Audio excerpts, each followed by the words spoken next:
Well, good morning, and actually it is morning here, although it's not light out yet. It's still nighttime as far as the light and dark goes. The sun hasn't come up, uh, and I'm still not. I think it's let's see, it's 1:45, so that means on my watch, which is Florida time, and so I'm going to add 2 hours to that and say it's about 3:45 in the morning in Australia here.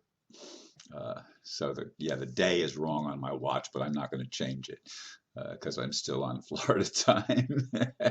Anyway, the title for the video today is So Many Things to Get Done Next. And my blurb goes like this. Well, I made it to the other Melbourne safely and without incident, other than that crazy man yelling at the lady next to me on the plane from Florida. Now that I'm here and was able to get some sleep, I have several things I need to do. First, of course, I need to convert US dollars into Australian dollars. Next, I need to get a phone for a month that will work here. Then I need to rent an inexpensive vehicle so that I don't have to depend on Eilish to take me where I want to go. Also, once I have independent transportation, I need to get a good map of the area to help me go from one place to another without getting lost too much or too often. Right now, I want to thank all those who prayed for me to have a safe journey. Please keep that up as I explore the possibilities that may open doors to fulfillment of my vision for a better, more peaceful, and kind world. Yes, uh, I'm excited. I'm not nearly so tired as I was when I made the video with Eilish. I was able to get some rest, and I'm grateful for that. And I'm grateful for the answered prayers of a safe journey. I'm grateful that some of the insanity that people were saying was going to happen didn't happen. Uh, and I'm looking forward, of course, to many new avenues and meeting new people and many new things that just open up for me on this journey. There are already quite a few people that have asked if I'm going to be able to visit them while I'm in Melbourne, and people in Perth and other places that have also given me invitations. I don't know, not Perth. I misspoke. Sydney, not Perth. I'm not going to go out of the eastern part of Australia at all. So people that want me to go inland or to the west coast, the Indian Ocean coast, it isn't going to happen on this trip. Uh, but I do have a lot of friends down here. I'm looking forward to meeting my friend Peter, especially Peter Van Runt. I'm talking about. I think he's coming down this weekend, and I hope to connect with Unity of the other Melbourne and people there, including Judith Durham's sister, who is very active in that church. Even though she'd be what now? She'd be if she's 2 years older than Judith, and Judith is older than I am by a couple, at least 2 or 3 years. Uh, that would put her in her mid to upper 70s. Uh, so she's up in age, but I'm told she's still vibrant and active, and she also, like her sister, sings. So I'm excited, looking forward to the possibilities that are here on my plate. I was getting ready I was actually getting ready to write this video and prepare this video, and I got a call from one of my old friends in Europe who is also connecting me with some of his friends here in Melbourne. And I'm speaking, of course, right now of the ambassador. Uh, for those of you that may wonder what friend is he talking about, of course, I have friends all over the world because of what I do, because of the videos that I make, etc. So the doors of possibility are opening up to me, and probably one of the biggest challenges I'm going to have to face is driving on the left instead of the right side of the road, uh, and especially being careful in the cities. The highways are not going to be too much of a problem because they've got wonderful highways here, and they're divided highways, and you just follow the traffic. but it's not going to be quite that easy when you're on two-lane roads and in a city environment. I've got to really be conscious of every turn that I make and of where I'm going. And as long as I have cars to follow, I should be reasonably okay. But when I don't have anything and I would revert back to habit, it's not a good habit to revert back to because I'd be going the wrong way.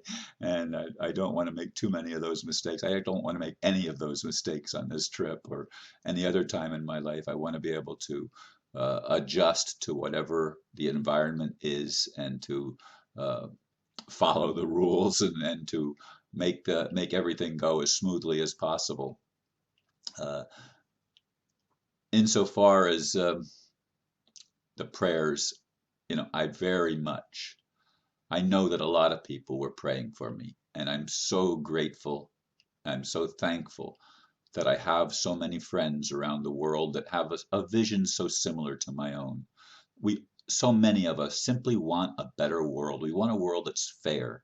We want a world that's based on rules that are loving rules and rules that help people get ahead instead of trying to hinder people and push people down.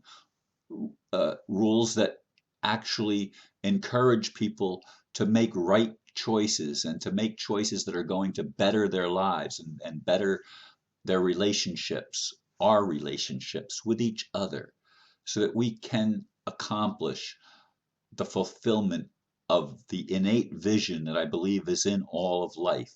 And all of life seeks cooperation. It doesn't seek competition. It seeks uh, life seeks good. It does not suppress good, as we've come to know and experience, unfortunately, on this planet that has been hell bent on destroying freedom and destroying free choices and on destroying everything that's good. We have to, folks, we have to overcome that. And that's a big project. That's not something that I'm going to snap my fingers or anyone else is going to snap their fingers and all of a sudden all of these issues that we have come to have to deal with as human beings are going to be resolved. It's going to take some time to and process to do these things.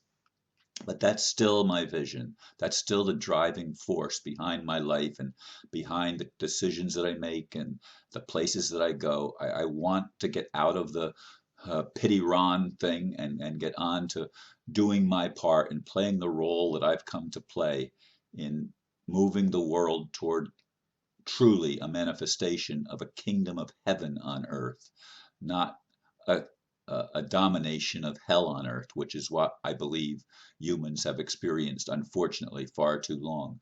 And I don't believe we can get there until we acknowledge where we are, where we have been, and where we are now are the building blocks to the future. We can't be in denial. And that's one thing that I will keep emphasizing. We can't deny our experience, even if it's an illusion. We can't deny that.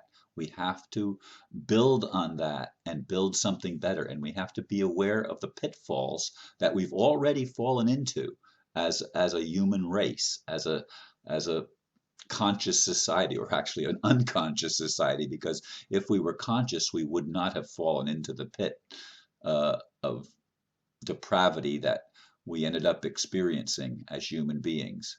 But my vision, and many of us, our vision is to move beyond that, to get to where we can love one another, as I said in the blurb, because we have to. That's the only way we're going to fulfill ourselves, and it's the only way we're going to be able to inhabit a world that works for good and not evil. So anyway, I thank you for listening once again to this video and all videos. But something keeps making noise here, and I don't know what that is. But anyway, again, thank you for your prayers, and keep on praying for me that I'll be able to get the things done that I need to do so that I can meet the people that I need to meet and get on with the rest of my life. Thank you for listening, and namaste.